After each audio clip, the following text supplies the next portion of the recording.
नमस्कार दोस्तों, गुरुजी टॉप तक स्टडी में आपका स्वागत है। मेरा नाम सतीश है और आज हम सीखेंगे आईयूपीएसी नेम किस प्रकार से लिखा जाता है। तो चलिए दोस्तों, वीडियो स्टार्ट करते हैं। बिल्कुल लो लेवल से हाई लेवल तक सीखेंगे। तो इसके लिए हमें कुछ महत्वपूर्ण तथ्य याद रखने होंगे। तो चलिए दोस्तों सीखते हैं। तो सबसे पहले देखिए, यहाँ पर लिखा हुआ है CnH2n+2, यह एल्केन होता है। CnH2n ये एल्कीन होता है और CnH2n-2 ये एल्काइन होता है। तो इसमें देखिए कुछ अनुलग्न होते हैं, जैसे एल्केन का है तो एन लगेगा, एल्कीन का है तो ईन लगेगा और एल्काइन का होगा तो आइन लगेगा। तो दोस्तों अब यहाँ पर देखते हैं, अगर देखिए कार्बन कार्बन के बीच में सिंगल बॉन्ड होगा यानी एकल बंध, तो उसमें अनुलग्न जो रहेगा वो एन होगा। तो जो CnH2n+2 पहला वाला फार्मूला था उसके अंदर सिंगल बॉन्ड ही होता है। अब दूसरा देखिए, सी और इसके बीच में देखिए कार्बन और कार्बन के बीच में डबल बॉन्ड है, तो इसमें अनुलग्न जो रहेगा वो ईन होगा। अगर कार्बन कार्बन के बीच में त्रिबंध होता है ट्रिपल बॉन्ड, तो उसमें अनुलग्न आइन लगेगा। अब इसके साथ में अगर देखिए यहाँ पर अगर कार्बन की संख्या 1 होगी तो वहाँ पर मेथ लिखा जाता है। कार्बन की संख्या 2 होगी तो एथ, कार्बन 3 होंगे तो प्रोप, 4 होंगे तो ब्यूट, अगर 5 होगा तो फिर पेंट लिखते हैं, 6 है तो हेक्स लिखेंगे, अगर कार्बन की संख्या 7 होगी तो वहाँ पर हेप्ट लिखा जाता है। तो ये महत्वपूर्ण तथ्य हैं जिनको याद रखना है। तो अब दोस्तों चलिए सीखते हैं कि आईयूपीएसी नेम कैसे लिखेंगे। दोस्तों यहाँ पर एक श्रृंखला दी हुई है CH3 CH2 CH3, तो इसका आईयूपीएसी नेम लिखना है। तो यहाँ पर सबसे पहले ये देखना होगा कि कार्बन कितने हैं और कार्बन के बीच में कौन सा बंध है। तो अगर इस तरीके से लिखा रहेगा तो इसके अंदर सिंगल बॉन्ड होता है। और ये संरचना दूसरी तरीके से किस प्रकार से बनाई जा सकती है, तो इसकी दूसरी प्रकार से संरचना बना लेते हैं, क्योंकि इसी प्रकार से कोई भी ज़रूरी नहीं होता कि यही संरचना आ जाए। तो इसके लिए देखिए यहाँ पर कार्बन है तो यहाँ पर एक कार्बन बना लिया। अब देखिए कार्बन से 3 हाइड्रोजन जुड़े हुए हैं तो ये 3 हाइड्रोजन ऐड कर देंगे। अब देखिए यहाँ पर भी कार्बन है तो यहाँ पर कार्बन हो जाएगा। इसमें देखिए हाइड्रोजन की संख्या 2 है तो ये हाइड्रोजन और इधर हाइड्रोजन। अब देखिए एक और कार्बन है तो इसको भी लिख देते हैं। और यहाँ पर हाइड्रोजन कितने जुड़े हैं, 3, तो एक ऊपर हो गया। और इस तरीके से संरचना बनी हो सकती है, चाहे इस तरीके से संरचना बनी हो या फिर इस तरीके से संरचना बनी हो। अब देखिए इसमें क्या देखना होता है, इसमें सबसे पहले देखेंगे कि कार्बन और कार्बन के बीच में कौन सा बंध है।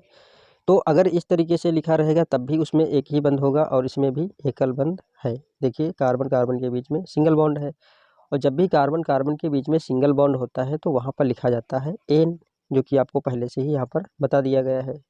तो इसका जो अनुलग्न रहेगा वो एन रहेगा। और देखिए यहाँ पर क्या चीज़ देखना रहेगा, इसमें देखिए कार्बन कितने हैं, तो 1 2 3।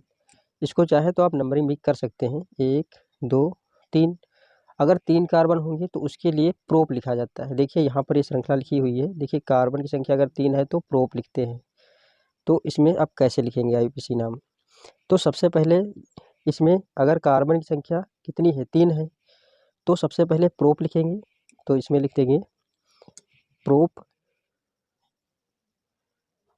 और प्लस। अब देखिए कार्बन कार्बन के बीच में सिंगल बॉन्ड है तो एन लिखेंगे तो ये हो जाएगा एन।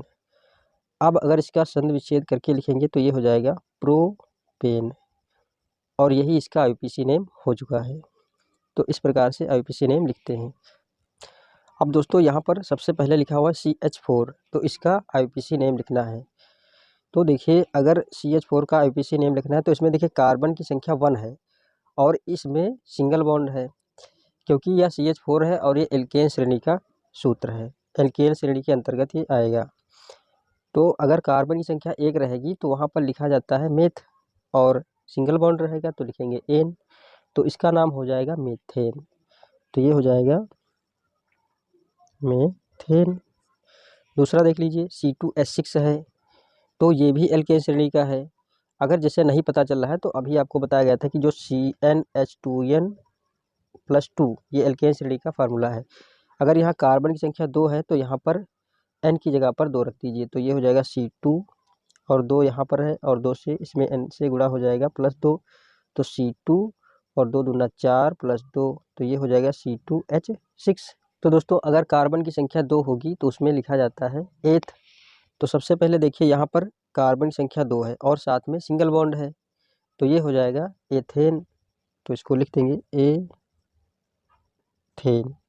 तो ये इसका IUPAC नेम हो चुका है। अब इसी प्रकार से जो भी इसमें दिए हुए हैं उनको लिखा जाएगा। तो अगर 3 रहेगी, अगर कार्बन संख्या 3 होगी तो उसको लिख देंगे प्रोपेन। अगर यहाँ पर 4 है तो इसको लिखा जाएगा ब्यूटेन। अब दोस्तों अगला है, अगर कार्बन संख्या 5 है और इसमें सिंगल बॉन्ड ही है तो ये हो जाएगा पेंटेन। अगली श्रृंखला है C6H14, तो ये हो जाएगा हेक्सेन। ये श्रृंखला दी हुई है, इसमें देखिए सिंगल बॉन्ड ही है, कार्बन की संख्या 3 है, 1 2 3। तो जब कार्बन की संख्या 3 रहेगी तो उसको लिखते हैं प्रोपेन, प्रोप और साथ में सिंगल बॉन्ड एन, तो ये हो जाएगा प्रोपेन। इसी प्रकार से जो अगली संरचना दी हुई है इसमें देखिए कार्बन की संख्या कितनी है, 1 2 3 4, तो ये हो जाएगा ब्यूटेन। और लास्ट की संरचना है 1 2 3 4 5, तो ये हो जाएगा पेंटेन। तो इस प्रकार से IUPAC नेम लिखा जाता है। अब दोस्तों अगली वीडियो में आपको क्रियात्मक समूह के साथ में IUPAC नेम लिखना सिखाया जाएगा। तो चलिए दोस्तों फिर धन्यवाद।